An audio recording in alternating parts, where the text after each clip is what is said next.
gente, tudo bem? Bora lá pra mais um react de conteúdo totalmente sem, desta vez a DW culpando a CIA pelos evangélicos na América Latina. Bora ver, a gente vai parar. La CIA trajo a los evangélicos a América Latina. ¿Cómo? Me explico. Los evangélicos llegaron a la región en los 70. La CIA envió iglesias pentecostales conservadoras con el fin de contrarrestar tendencias católicas que consideraba comunistas, cosas de la Guerra Fría. Você vê que é uma explicação consistente. Coisas da Guerra Fria. Vamos lá, minha gente, vamos lá. Qual é o problema aqui? Vamos por partes. Primeiro, para quem não acompanhou o espanhol do camaradinha aí, foi que a CIA trouxe os evangélicos para a América Latina, que eles chegaram aqui a partir dos anos 70, para então enfrentar ou contestar ou se opor aos católicos, né, que estariam ali da teologia da libertação, mais à esquerda, que estariam sendo considerados coisas de comunista. Então, a partir dos anos 70, eles inventaram os evangélicos e trouxeram aqui para a América Latina. Coisas da Guerra Fria. Isso aconteceu? Sim. E não. Aqui começa a questão.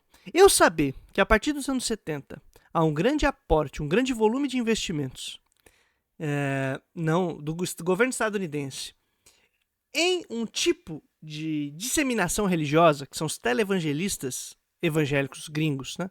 Disseminados pelo continente, não só pelo continente latino-americano, mas também utilizados já, e antes dos anos 70 mesmo, no continente asiático e africano, em vários sentidos, para fazer propaganda com cara de missão. Isso acontece. Isso explica o fenômeno? Não. Chegar dinheiro faz com que as pessoas se convertam? Chegar dinheiro num televangelista faz com que as pessoas se tornem adeptas de uma nova religião? Não. Isso aconteceu? Aconteceu. Tem os encontros, chamados Encontros de Santa Fé, que são coordenados nos anos 80 e anos 90, para poder planejar modos de enfrentar aí o que eles consideraram um grande avanço marxista-leninista pelo continente latino-americano, e que entre eles estaria ali o perigo da teologia da libertação como infiltração de esquerdistas na igreja católica. Então esse pessoal aí se faz de esquerdista na igreja católica e quer dominar tudo. Então como é feito? Vamos criar uma religião alternativa. Aparece isso como um projeto, um planejamento? Sim. Como isso sai? Investindo dinheiro em televangelistas e aí espalhando essa parada por aí. Ok. Isso acontece? Acontece. Isso explica o fenômeno? Não. Por quê? Porque os evangélicos estão na América Latina muito antes dos anos de 1970. E a gente precisa saber quais são as condições históricas que fazem com que grupos humanos transitem de uma religião para outra. Não é simplesmente porque ele assistiu na TV e achou legal porque a produção estava boa. Algo tem que ter acontecido para que isso seja um fenômeno de massas. Para que isso comunitária e coletivamente se realize na sociedade. Mas isso a gente já vai falar. Estou chamando esse primeiro ponto para a gente perceber.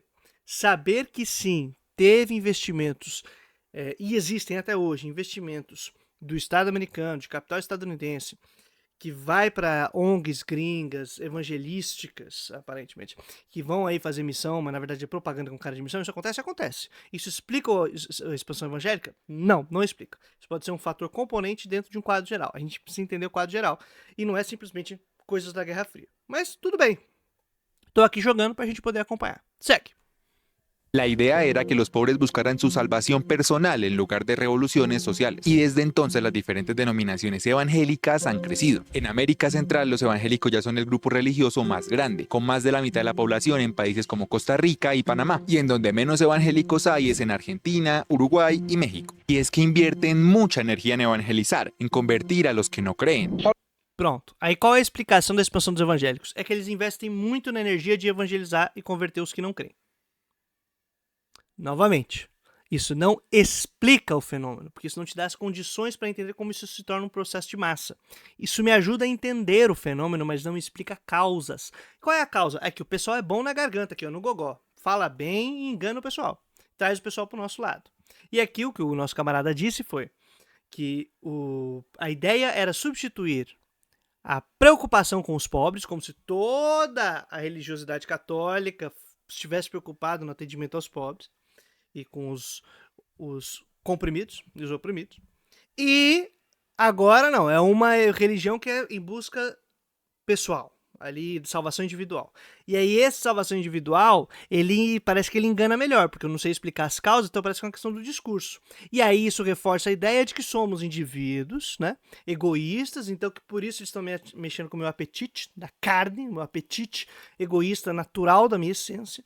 E acabando com essa virtude boa que é querer a busca pelos pobres, como se todo esse espectro religioso estivesse fazendo isso. E aí fica no âmbito de valores que se perdem. Essa narrativa e essa tentativa de explicação do fenômeno, dizendo que é porque foi um investimento gringo que busca esse caminho fácil, é a explicação que pessoas ligadas à teologia da libertação, da qual eu faço parte, intelectuais importantes, ao verem a crise do movimento em busca de suas causas, dão esta resposta. E é uma resposta ideologizada, baseada em doutrinas e valores. É uma resposta fácil, que não analisa a complexidade do fenômeno que eles desconheciam, que são os evangélicos. Como esses caras cresceram? Quem são? Não tem nada a ver com a gente. Né? E aí a explicação mais fácil, porque vê que tem muito pobre, tem muito preto, tem muita mulher, tem muita gente marginalizada que faz parte dessas igrejas e que elas estão nas periferias das cidades optando e seguindo cada vez mais o fluxo dessas comunidades, não das comunidades eclesiais de base, porque elas nem estão lá, na verdade, estavam mais no interior do país, mas eu já falo sobre isso. O grande ponto é, quando vê isso, fala, como é que eu explico que esses pobres, que estavam até agora há pouco e aparentemente eram o nosso alvo do nosso trabalho e eram os sujeitos do nosso trabalho, agora estão lá. Pô, não sei explicar tanto, não sei o que lá. E a sacada foi explicar assim. Foi dizer, foi um investimento gringo e essa galera aí apela por essas paixões humanas aí, essa coisa egoísta de salvação pessoal. E isso não explica fenômeno. Isso não explica o que está acontecendo. E é óbvio que eu vou querer aqui conversar com vocês e explicar. Mas eu tenho que mostrar como está sendo construído esse argumento para a gente poder tirar ele um pouco de campo daqui a pouco e trazer algo que vai ser muito mais consistente. E vocês vão perceber. Son iglesias que en gran parte se han basado en el teleevangelismo de los Estados Unidos. Igrejas baseadas no teleevangelismo dos Estados Unidos. É verdade.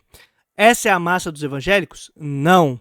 Mas essa é uma metodologia que é assumida pelos evangélicos? Sim, a partir dos anos 80 e 90 em especial.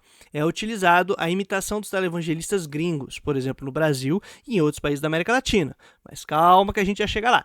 Mas o televangelismo e o uso desse recurso não explica o fenômeno. Eu tenho que entender quais são as condições que fazem com que o televangelismo tenha sentido. É aí que está. E isso é a explicação da realidade social.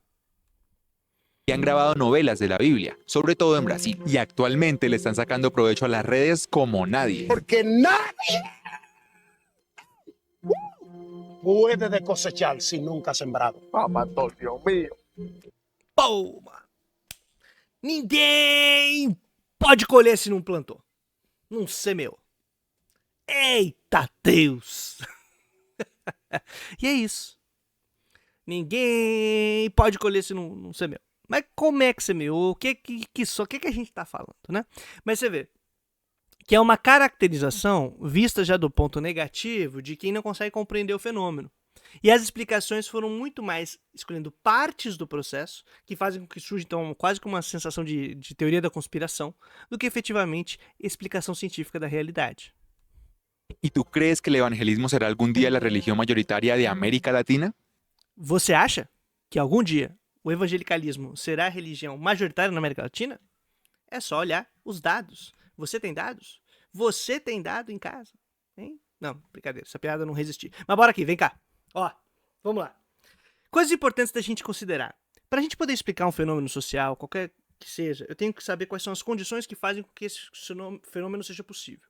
Dizer que teve um aporte de dinheiro não me explica o fenômeno. Dizer que existe o recurso dos televangelistas também não me aporta o fenômeno. Porque eles sabem usar as redes sociais e estão produzindo novelas no Brasil. Sim, e como isso foi possível? Quais redes criaram isso? E aí você consegue distinguir o que é uma igreja evangélica, tipo a Igreja Universal do Reino de Deus, que produz novelas, como está na Record, do que é uma Assembleia de Deus, que é a maior denominação do país. Você consegue distinguir? E quais são as condições que fazem com que as duas consigam operar, e mesmo que não sejam aliadas, estejam no mesmo movimento? Porque elas não são aliadas. Ao contrário. Elas disputam. Se você vier aqui em São Paulo, por exemplo, no centro de São Paulo, vai ali no centro de São Paulo, você vai ver o famoso Templo de Salomão, construído pela Igreja Universal do Reino de Deus, onde tem uma réplica aparentemente fiel do que seria o Templo de Salomão.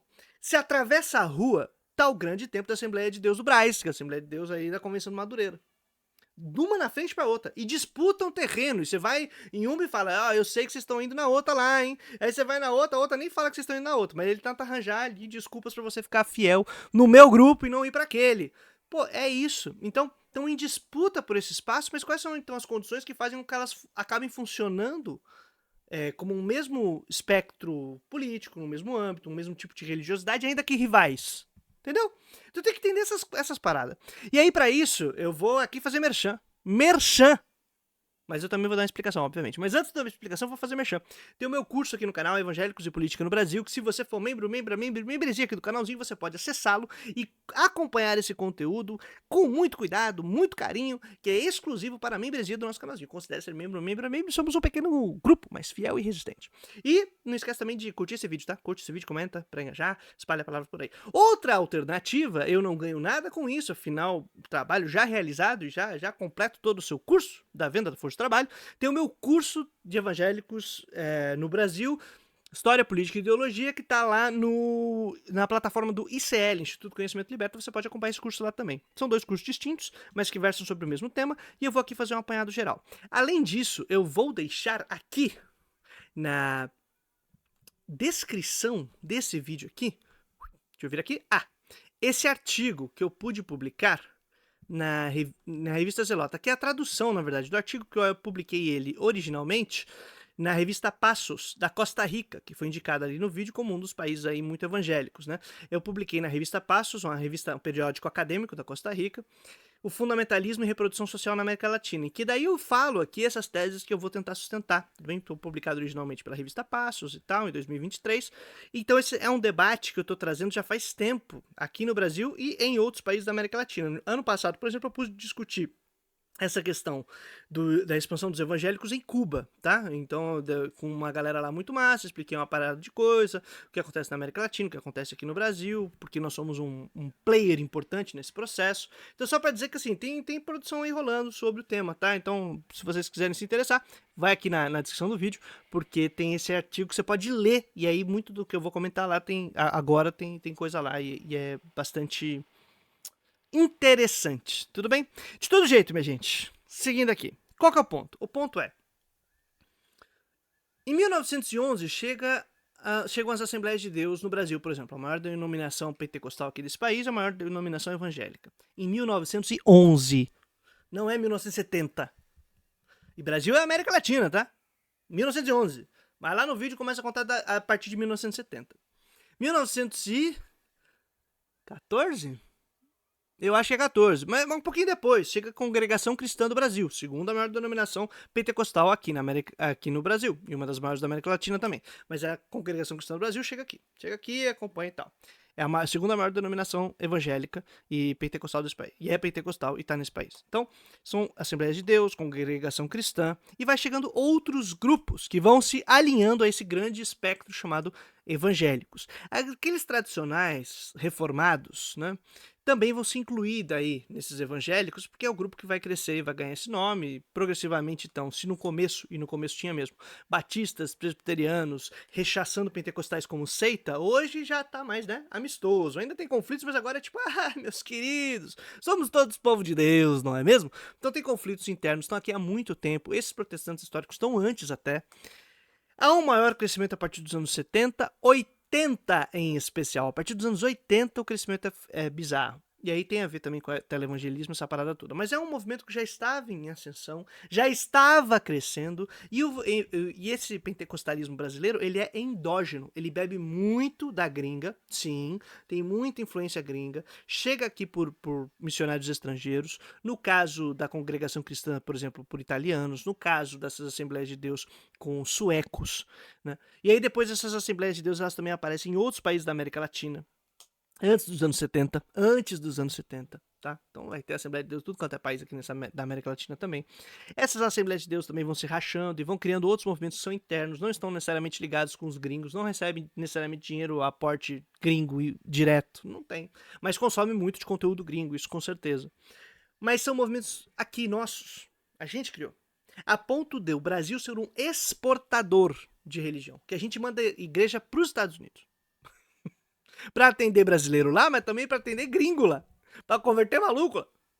Porque a gente produz aqui, cara. A gente produz um pentecostalismo brasileiro que se exporta pra Ásia, pra África, pra Europa, pros Estados Unidos.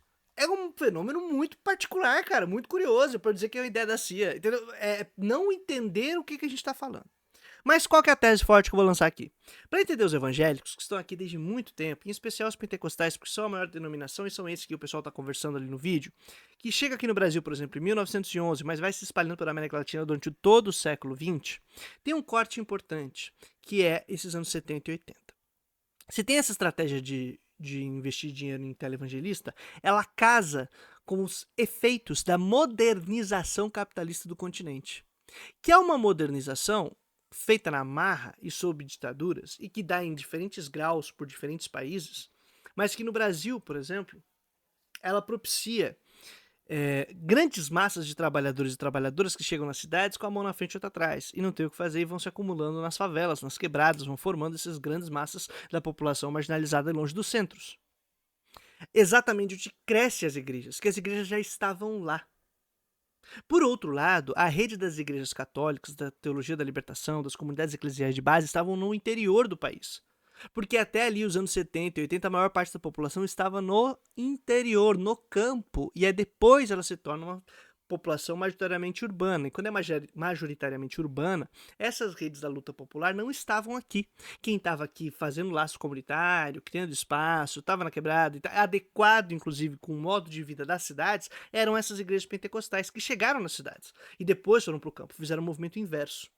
Ao contrário do processo da religião católica, que tinha sua rede desde a estrutura colonial no campo. E ela era muito capilarizada, então ela realmente tinha muita influência, tinha muito espaço, não sei o que lá. Quando a galera é expulsa e jogada para as cidades, o ritmo de vida das cidades exige um outro tipo de religiosidade.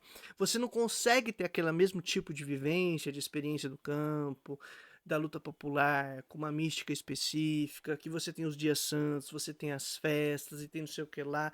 Cara, é outra parada. Né? E não estava ali com as estruturas institucionais dando essa rede de apoio efetivamente. Já as igrejas evangélicas e pentecostais, elas têm um modo de organizar a vida, um modo de organizar a comunidade que é adequado à cidade, adequado ao ritmo de trabalho que a gente tem aqui, na correria, na loucura, um culto, entre aspas, mais simples, vamos dizer assim, mais dinâmico, dá muita participação das pessoas, é uma parada muito diferente, né? E aí tem outros fenômenos aí, outros fatores que a gente vai trabalhar, mas o que eu quero chamar a atenção é a modernização capitalista dá condições para um novo tipo de religiosidade, de espiritualidade que se adequa às cidades e ao processo capitalista moderno, do tipo de trabalho assalariado capitalista que a gente tem, urbano. A industrialização joga um papel aí, o tipo de organização das cidades joga um papel aí, e isso dá condições para que o evangelicalismo cresça muito no Brasil. E o Brasil será um centro de promoção do evangelicalismo na América Latina. O Brasil vai se converter num espaço fundamental para que isso aconteça. Porque as Assembleias de Deus vão para a América Latina inteira. Se você for conversar com um latino-americano, ele vai conhecer alguma Assembleia de Deus. E aí eles estão hoje assustados com o Pare de Sofrer, né, que é o Pare de Sofrer. O Pare de Sofrer, que é o programa da Universal do Reino de Deus, que não chega nos países da América Latina como Igreja Universal do Reino de Deus, chega como um programa chamado Pare de Sofrer. Pare de sofrer. Então, o Brasil acaba se tornando um centro de dispersão da religiosidade evangélica pelo continente. Não necessariamente conectado com esses investimentos massivos do televangelismo que sim teve e existe e que hoje se reproduz sem necessariamente receber esse dinheiro imenso da gringa. Aí que tá o ponto. Então, esse mecanismo de comunicação, essa parada, ela exige, ela força um novo tipo de relação das pessoas no seu trabalho religioso, e hoje, por exemplo, muitos católicos tentam imitar e reproduzir essa mesma coisa. Os evangélicos chamados reformados, protestantes, reformados, históricos e tal, mesma coisa. O televangelismo, ele dá uma tendência de como você falar com grandes massas nas cidades. Porque ali não tem contato próximo, não tem comunidade, não é um grupinho pequeno que vai se reunindo. Cara, você precisa espalhar, o pessoal precisa vir, e aí você vai criar esse laço dentro desses ambientes. Então, seja nos grandes eventos, mega cultos, aí o cara sai desse mega culto, ele vai para uma igrejinha no bairro. Um grande evento, um grande negócio, ele vai formar uma comunidade, vai formar parte de uma comunidade dessa denominação lá na quebrada. E aí é outra parada, é outra dinâmica. E isso vai se reproduzindo. Até que hoje você chega na quebrada, o pessoal reproduz essa mesma coisa da propaganda, live, tenta fazer a mesma estética. Aí acha que é uma questão do meio, e do mecanismo e da estética, que está adequada, na verdade, com esse modo de trabalho da modernização capitalista brasileira, um modo de organizar a vida, concentração completamente bizarra das cidades, e tudo isso que vai propiciando condições para que sim, daí, essas outras coisas, ao serem inseridas no processo social, façam com que ele tenha poder de se expandir, de existir, de se realizar. Então, simplesmente dizer que evangélico é fruto de uma conspiração da CIA, do investimento, não explica o fenômeno. É confundir a expansão da religiosidade evangélica com o televangelismo. E ainda tem uma última coisa, que está num livrinho que... devia ter aberto aqui o PDF, não vou fazer isso agora, desculpa, gente, eu tô meio sem tempo. Mas eu tenho um livrinho que, se eu lembrar, vou deixar aqui na descrição, que é um PDF chamado Fascismo como Religião, que a gente pôde publicar pela editora Pajeú, que é da revista Zelota, que é essa revista que eu acabei de apresentar para vocês aqui com aquele meu artigo. E aí a gente publicou esse livrinho, ele está em PDF gratuito para quem quiser baixar, e o último capítulo é uma hipótese de trabalho para ver quais são os efeitos da expansão do crédito e do consumo no início dos anos 2000 sobre as populações que se convertem ao evangelicalismo. Ou melhor, o reforço do evangelicalismo nesses grupos. Por quê? Porque o cara tá lascado, ele vai na igreja e ele nunca teve acesso a nada, tava todo lascado. E aí ele chega na igreja e fala assim, pastor, isso aqui gente, é uma anedota, tá? Anedota! Mas dá pra explicar o fenômeno, pra começar a entender. Pastor, tô ruim, não, vamos orar, vamos fazer uma bênção, faz a campanha, não sei o que. Beleza, ele fez a campanha, não sei o que, foi orar, fez a bênção, não sei.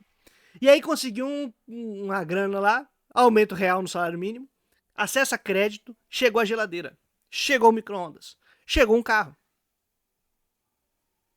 A filha entrou na faculdade por causa de ProUni, por causa do FIES.